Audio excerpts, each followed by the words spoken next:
By the spring of 1942, the North Atlantic around Iceland had become one of the most technically saturated maritime environments of the war, not because of combat intensity alone, but because convoy defense had hardened into a layered system whose effectiveness depended on noise, time, and geometry rather than firepower.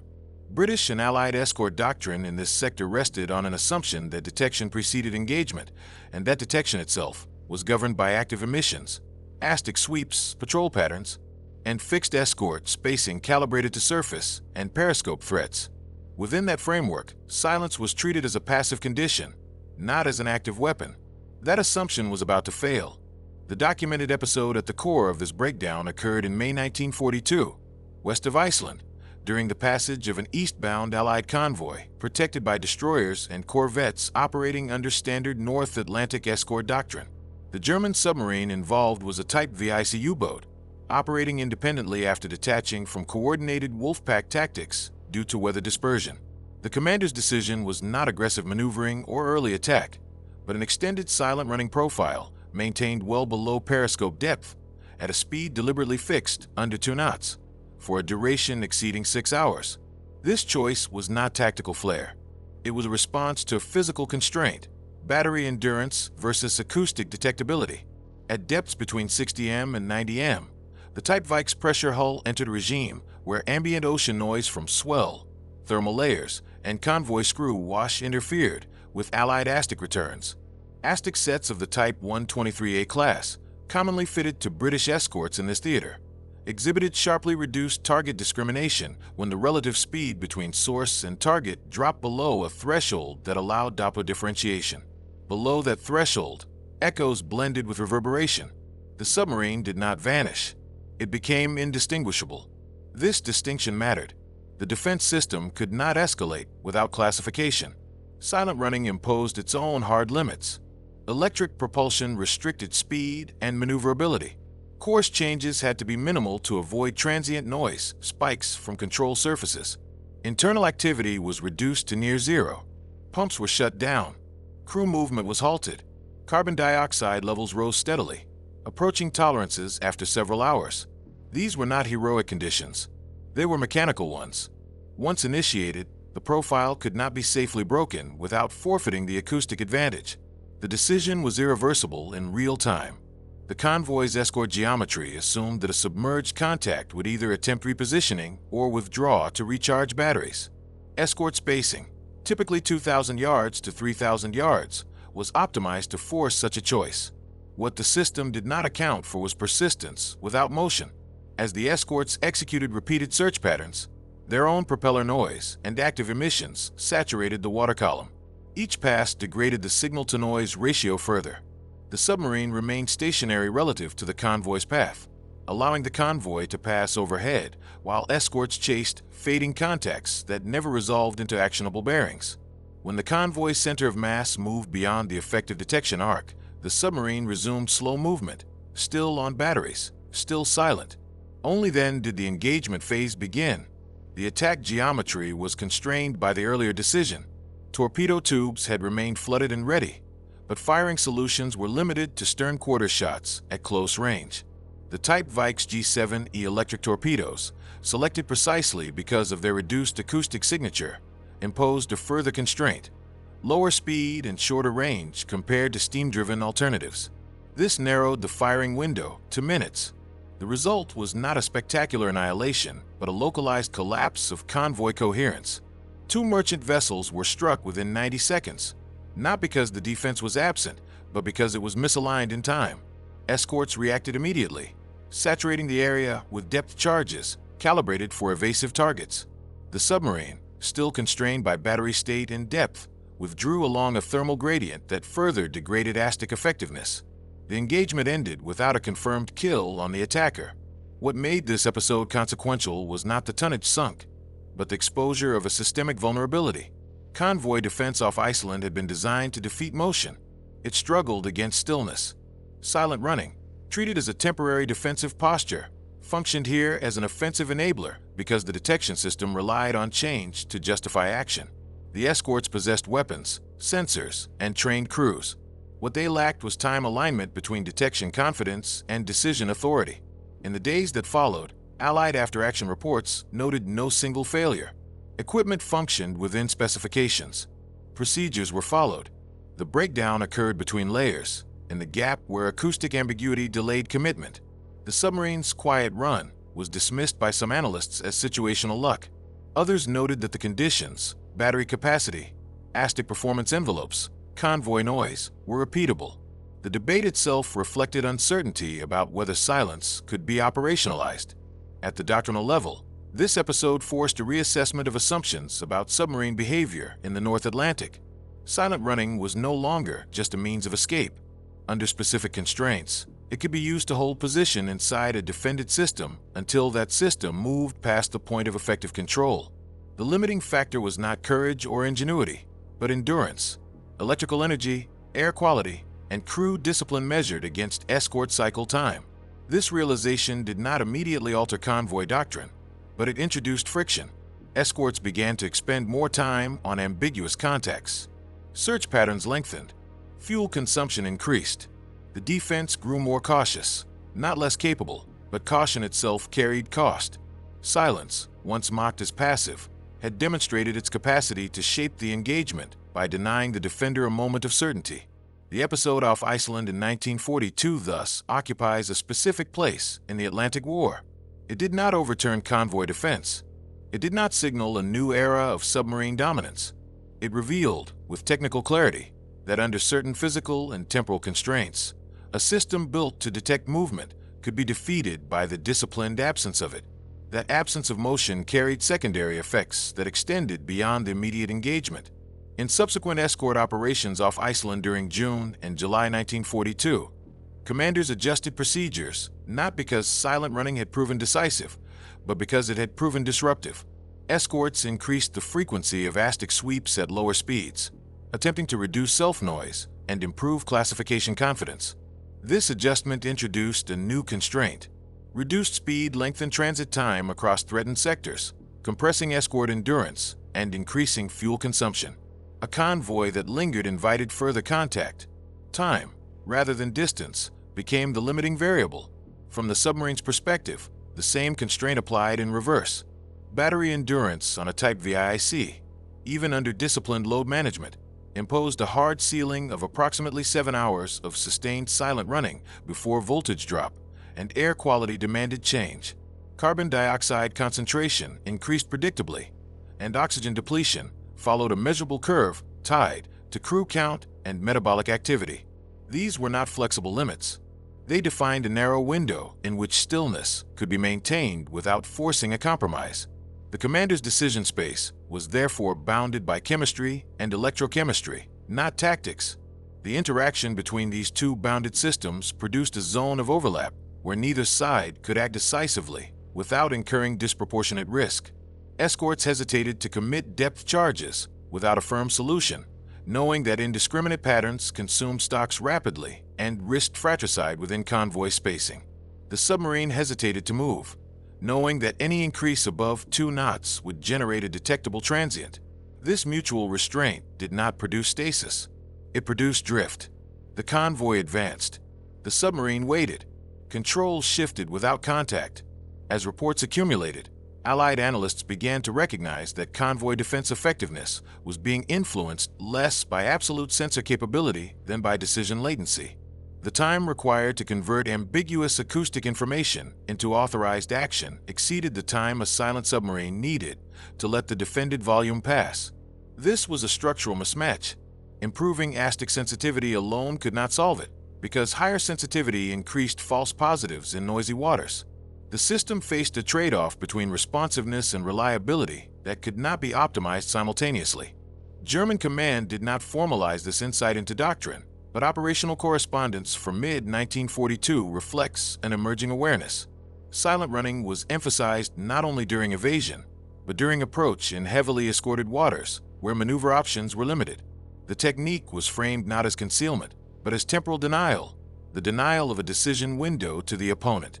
This reframing mattered. It shifted the objective from avoiding detection to controlling the sequence of events. The convoy system responded incrementally.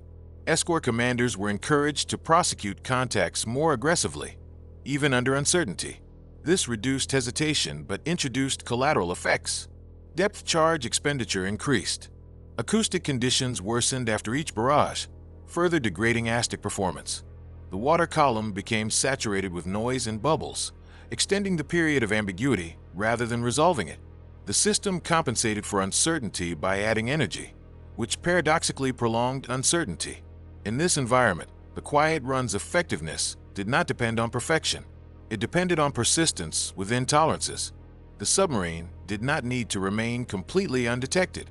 It needed only to avoid crossing the threshold that would justify decisive action. That threshold was procedural, not physical. It was defined by rules of engagement, by concern for convoy safety, and by the limits of classification confidence. Silent running exploited those rules without violating them. By late 1942, this dynamic was no longer novel, but it remained unresolved. Convoy defense off Iceland functioned, but at higher cost and lower tempo. Submarine attacks remained dangerous, but constrained. Neither side achieved dominance through this interaction.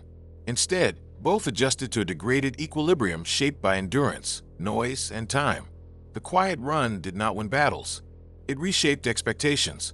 Within the broader Atlantic campaign, the episode illustrates a recurring pattern. Systems optimized for detection and response often assume that the adversary will act to trigger them. When the adversary chooses endurance over motion, those systems are forced into a waiting posture that consumes resources without producing resolution. In 1942, off Iceland, that choice was made not because it was elegant, but because alternatives had been closed by physics and by procedure. The experts who dismissed the impossible quiet run did so because they evaluated it against an outdated model of submarine behavior. They expected evasion or attack, not prolonged stillness. The event demonstrated that in a layered defense, the most disruptive action may be the one that denies the system its moment to decide. Silence, sustained within narrow technical margins, achieved precisely that. That denial of decision space produced effects that were not immediately visible in combat reports, but emerged in aggregate operational data. Escort commanders began to report an increase in unresolved contacts, engagements that consumed time and fuel without producing confirmation. These entries accumulated in logs without resolution, creating uncertainty in threat assessment across entire sectors. Convoy routing became more conservative as a result, lengthening passages through the Icelandic approaches and increasing exposure elsewhere. The defense adapted, but adaptation itself imposed cost. At the technical level, the limits of ASTIC were no longer framed solely in terms of range or accuracy, but in terms of classification persistence. A contact that could not be resolved within a fixed time window lost operational value, regardless of its initial strength. Silent running exploited this decay. As minutes passed without motion-induced variation, the contact degraded from probable submarine to unreliable, and then to background. The system did not fail. It timed out. This timeout was procedural, but it was enforced by the physics of sound propagation and noise accumulation.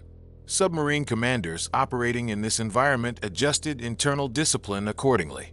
Silent running protocols were extended and formalized. Speed governors were locked.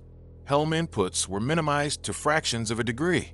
Crew activity schedules were rewritten to maintain metabolic stability during extended stillness. These measures did not improve stealth in the abstract. They reduced variance. Variance was the enemy. Any transient valve noise, trim correction, dropped object, risked collapsing the entire profile. Once compromised, the submarine could not regain the advantage without surfacing later to recharge, a process that exposed it to air patrols and radar. The decision to remain silent was therefore also a decision to accept delayed opportunity. This acceptance interacted directly with convoy escort cycles. Escorts rotated stations, executed set patterns, and maintained schedules dictated by fuel state and sea conditions. These cycles were predictable within limits. Silent running was timed to outlast them. The submarine did not seek the moment of maximum vulnerability. It sought the moment when vigilance lapsed into routine. This was not intuition. It was synchronization. Battery discharge curves and escort cycle times were both finite and knowable. Their overlap defined the engagement. Attempts to disrupt this synchronization focused on shortening escort cycles. Faster rotations, more frequent sweeps, and overlapping patrols were tested. Each imposed trade-offs. Increased sweep frequency raised self-noise. Overlapping patrols reduced coverage elsewhere. Faster rotations increased wear and reduced endurance. None altered the fundamental alignment between stillness duration and decision latency. The system could move faster, but it could not decide faster without sacrificing certainty. The consequence was a gradual shift in how success was defined. Escorts measured effectiveness increasingly in terms of convoy integrity rather than contact resolution.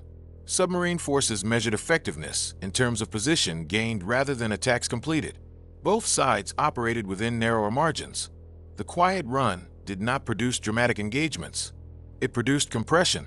Space, time, and options narrowed. By the end of 1942, improvements in Allied air coverage and radar would begin to close this specific window. Long-range patrol aircraft extended surveillance beyond the convoy screen. Radar-equipped aircraft reduced the submarine's ability to surface undetected to recharge. These changes altered the balance, but they did not negate the lesson. They demonstrated that closing one gap required opening another, and that system-wide solutions always lag behind localized adaptations.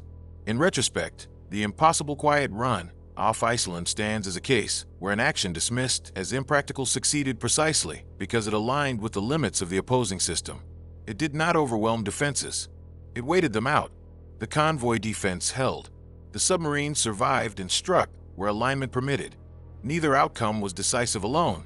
Together, they revealed how endurance, silence, and procedural thresholds could shape outcomes without dramatic confrontation. The episode endures because it exposes a structural truth about warfare under technical constraints. Systems built to detect and react are vulnerable to strategies that deny them variation. Motion triggers response. Stillness exhausts it. In the North Atlantic in 1942, under conditions defined by battery capacity, acoustic physics, and escort doctrine, stillness proved to be not a retreat, but a form of pressure applied over time. That pressure accumulated most clearly in how planning assumptions began to diverge from operational reality. Convoy defense models used in early 1942 treated submarine presence as a series of discrete events: detection, prosecution, resolution. Silent running collapsed those stages into a prolonged intermediate state, where detection existed without resolution. This state was not neutral.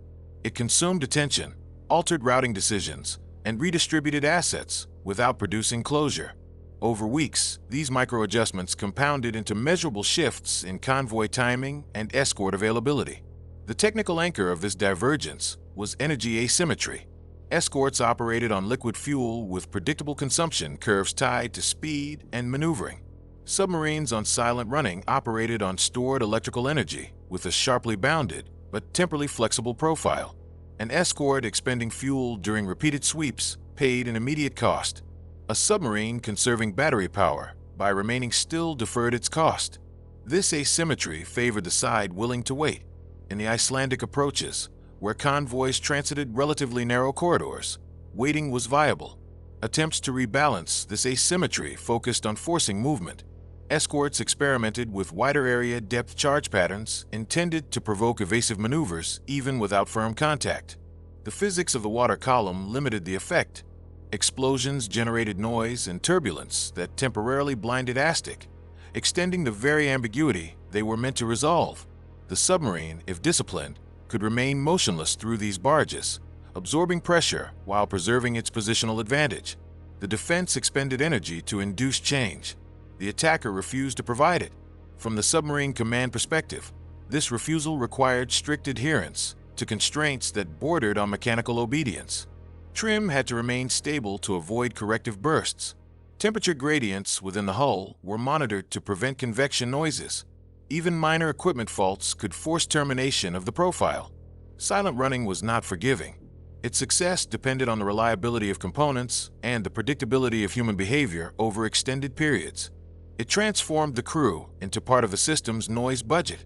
As this interaction repeated, Allied doctrine faced a dilemma. Increasing aggressiveness risked wasted effort and degraded sense of performance. Increasing caution risked conceding positional control. Neither option eliminated the silent run's effect. The defense could optimize for either certainty or coverage, but not both simultaneously within the existing technological envelope. This was not a failure of leadership or training. It was a constraint imposed by the relationship between sound propagation, energy storage, and procedural thresholds. By late 1942, the strategic context began to shift. Expanded air patrol coverage reduced the submarine's freedom to surface and recharge, compressing the temporal window in which extended silent running could be sustained. Radar-equipped aircraft shortened the interval between battery depletion and detection. These changes attacked the submarine's endurance advantage directly. They did not invalidate the concept of the quiet run, but they narrowed its applicability. The method remained sound. The environment changed. In historical perspective, the episode off Iceland illustrates how warfare at scale is shaped less by singular innovations than by transient alignments of limits. Silent running did not defeat convoy defense because it was superior. It worked because, for a period, battery capacity, ASTIC performance, escort doctrine, and geography aligned in a way that made stillness operationally disruptive. When those parameters shifted, the effect diminished. The experts who dismissed the impossible quiet run evaluated it against idealized models of action and reaction. The reality in 1942 was governed by delays, thresholds, and finite reserves. Within that reality, the quiet run functioned not as a trick, but as a methodical exploitation of time. It forced the defender to spend resources without gaining decision, and it allowed the attacker to convert patience into position. That conversion, repeated under similar conditions, exposed a vulnerability that was real, measurable, and temporary, exactly the kind that shapes campaigns without announcing itself.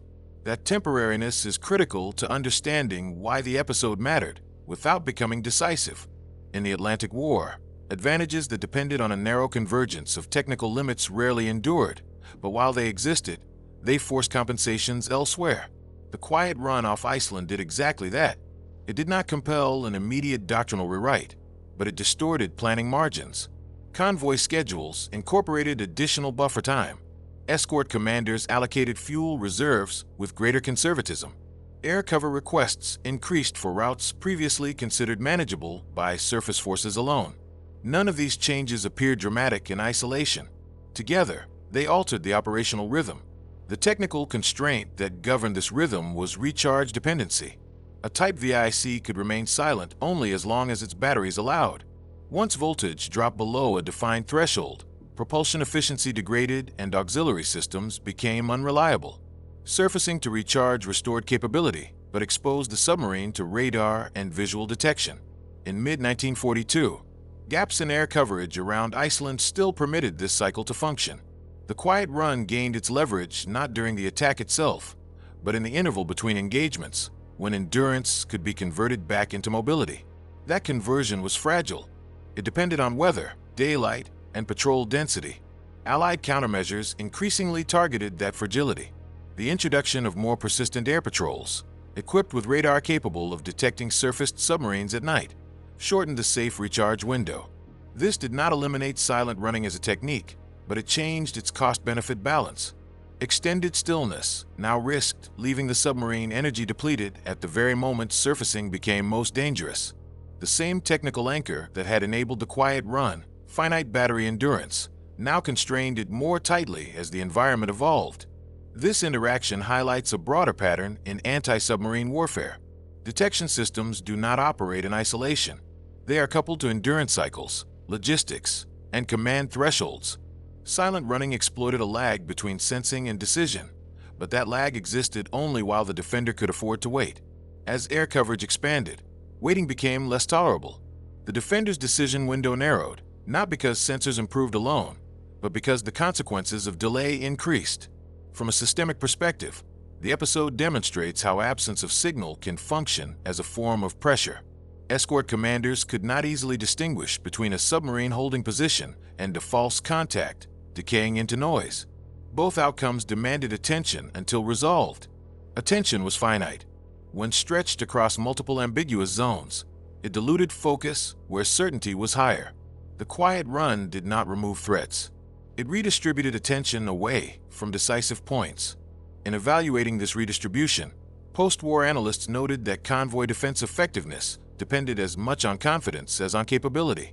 Confidence enabled decisive action. Ambiguity delayed it. Silent running operated squarely in that gap. It imposed uncertainty without presenting a clear target, forcing the defender to choose between action without confirmation or inaction with risk. Neither choice restored clarity.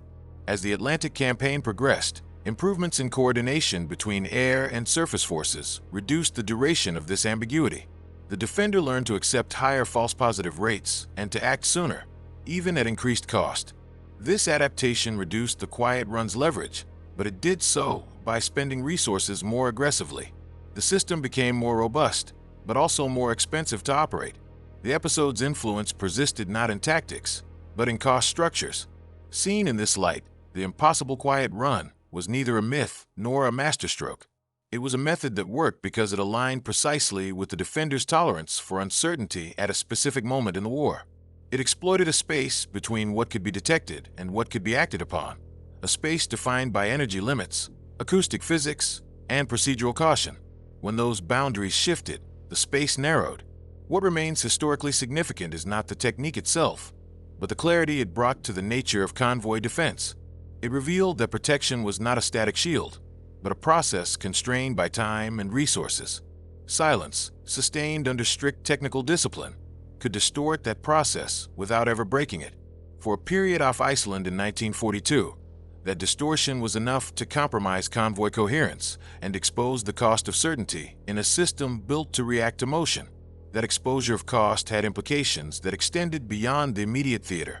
As convoy defense absorbed the lessons of prolonged ambiguity, planners began to recognize that effectiveness was not solely a function of adding sensors or weapons, but of managing decision thresholds under constrained conditions.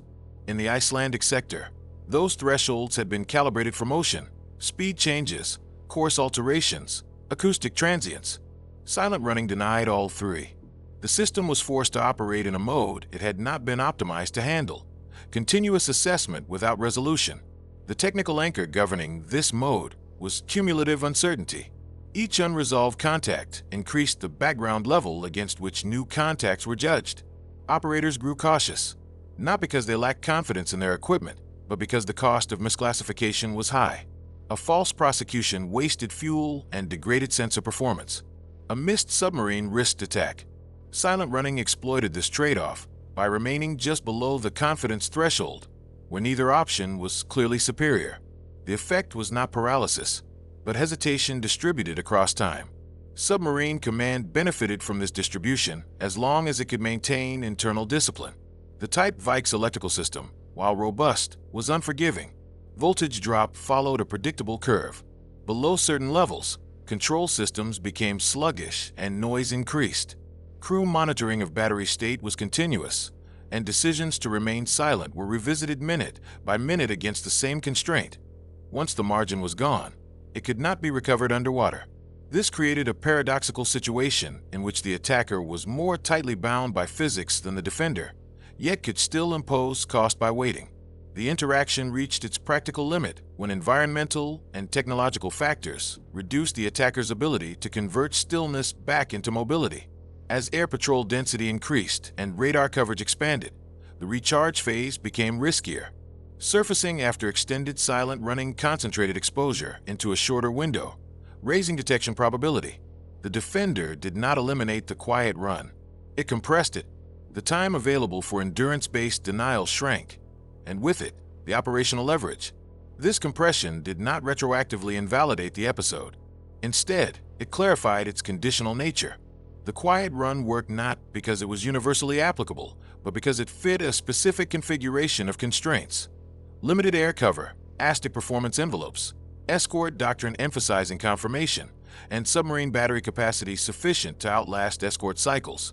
Remove any one of these, and the effect diminished. Together, they produced a narrow but exploitable window. In campaign terms, such windows mattered. They forced adjustments that consumed resources and attention, even after the window closed.